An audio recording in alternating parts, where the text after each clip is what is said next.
Sociology and Social Policy, page 3 at the bottom. Social policy refers to the actions that are taken by the government to maintain and improve the welfare of its citizens.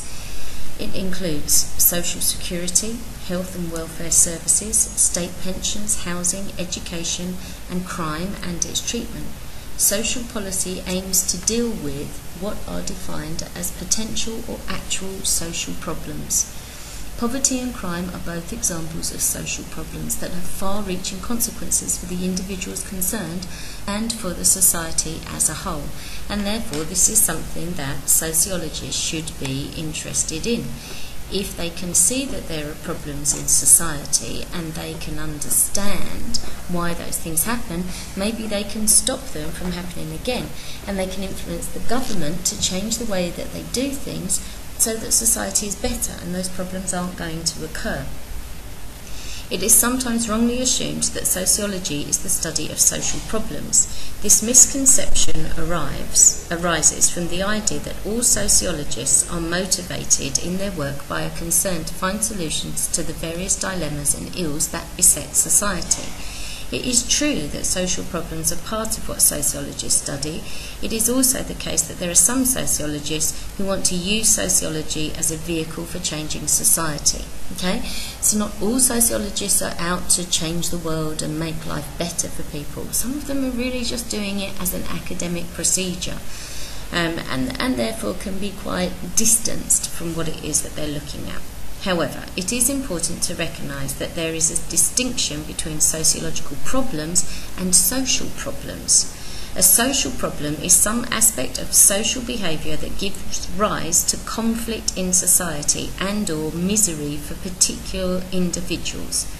Unemployment is a clear example of a social problem. Okay, so when people become unemployed, it has a huge effect upon society because of the way that they act and the problems that there are. What does that person do because they're not working? How do they feel like an involved citizen within society and a contributing human being? However, sociologists do not confine their studies just to social problems. Rather, they are interested in studying any pattern of relationships in society that calls for an explanation. Any social phenomenon, be it nice or nasty, that requires explanation is a sociological problem. So social problems, i.e. something identified as harmful to society and needing something doing about it, are merely one type of sociological problem. Thus, divorce is both a social problem and a sociological problem, whereas marriage, which sociologists also study, is a sociological problem only. Okay, marriage is not a social problem.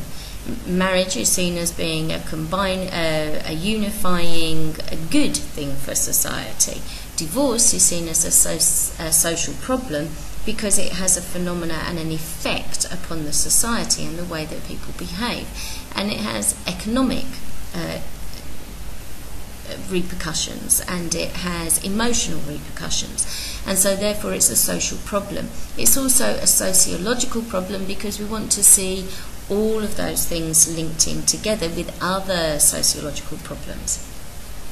Did I say that?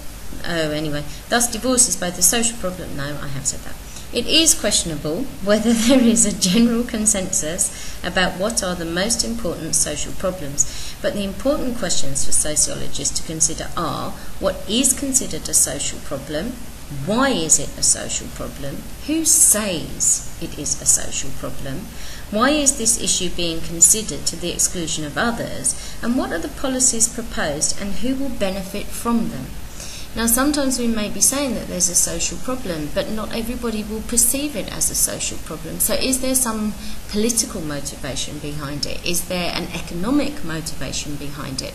So we have to actually look and say, is this a social problem? Or are there actually other factors that are coming into play when we look at these things? So subjective and objective elements. Social problems tend to have a subjective and an objective element, with interactionists emphasising the former, while structuralists emphasise the latter. Okay, and interactionists are always going to go for the subjective, okay, because they want to understand what's going on amongst people. And during the 19th and early 20th centuries, the origin of social problems was located in individuals. To some extent, this perspective re-emerged in the 1980s. Individuals may experience a problem subjectively. It is their problem and they are suffering from it. It may cause anxiety, tension, stress, or depression. Such subjective feelings may be caused by poverty or unemployment, for example, and this is why it really arose again in the 1980s, because there were huge unemployment numbers in the UK.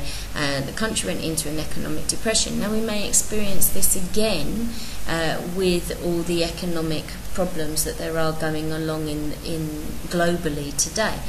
And so this may kind of rise again as an understanding and a perspective. At the same time, unemployment is an objective reality in that it transcends the individual and has structural causes. Its solution lies in collective action and relatively large amounts of investment and spending.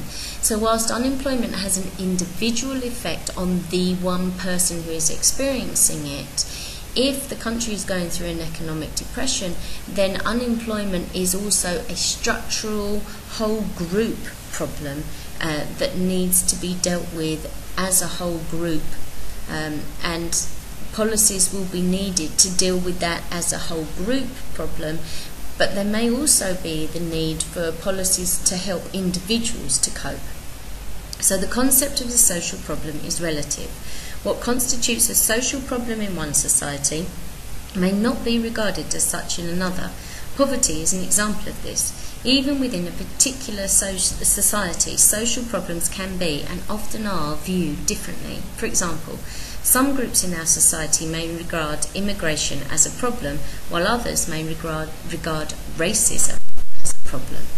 Okay, so some people would say, we don't want any more immigrants into a country.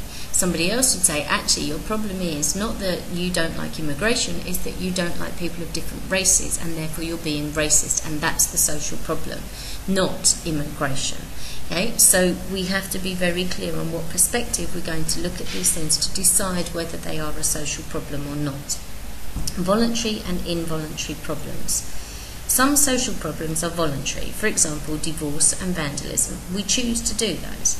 Other social problems are involuntary, such as being elderly or being a member of a minority group. We can't choose those ones. This distinction between the voluntary and involuntary may be criticised, as many social problems are a mixture of the two. Behaviour is patterned, follows social trends, and is influenced by structural forces. To what extent, therefore, is divorce or unemployment voluntary? Do we end up getting divorced because of the behaviour patterns that we were taught as a child, and therefore being married is not a great option for us? Okay? Do we end up being unemployed because we've been socialised to be lazy and therefore we're not good at having a job? So you see the two mixing together.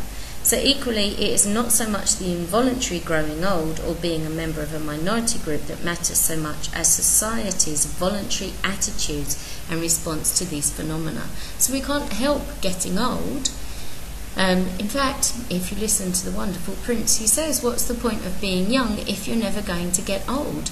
The point is, you should have something to contribute to society. But what's tended to happen in society today, in Western societies particularly, is that when people get older, they're seen as stupid, senile, past their best, not able to contribute to society anymore because maybe they don't work, so economically they're not contributing. But actually they have experience and knowledge and wisdom that they can pass on to younger generations, and you see that far more in Eastern societies and Eastern culture, where the elderly are actually respected far more. Okay, so is the response of society as well? Power. It is important to discover where the power lies in the process of identifying and dealing with social problems. This emphasis on power is made largely by Marxists, but is accepted by interactionists. The role of the media in developing our awareness of certain social problems to the exclusion of others should not be underestimated, and has been highlighted in the work of the Glasgow Media Group, Stan Cohen's work on Mods and Rockers, and others. Okay, now what we have to remember is that we are maybe told that there are these problems, social problems, and if we watch the news, or read a newspaper, we will see the social problems that the media want us to know about. There may be other media things, problems that are going on, but the media aren't reporting on them because the people in power don't want us to hear about those things. Okay, there was a particular slow news day, 1 May bank holiday, where the newspapers talked about a big fight between mods and rockers going on Brighton Beach. In fact, there'd just been a couple of people there and they'd had a bit of a fracas, but it was blown out of all proportion because there was nothing else to report upon. And suddenly this whole mods and rockers thing became a social problem. And it was encouraged by the media. So sometimes we have to be really careful that actually we're not being forced into seeing only certain social problems, and that the really important ones are being hidden away because the people in power don't want us to be looking at those and concerned about them.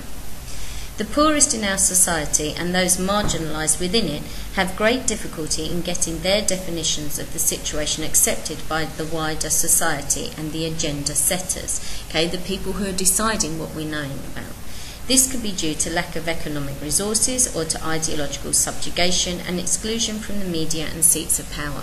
So if I'm poor, my voice isn't really going to be heard because I haven't got that influence and I haven't got those friends who can get me into those situations. So you can see why this is a Marxist theory, okay? We have the powerful in society controlling those who are less well off.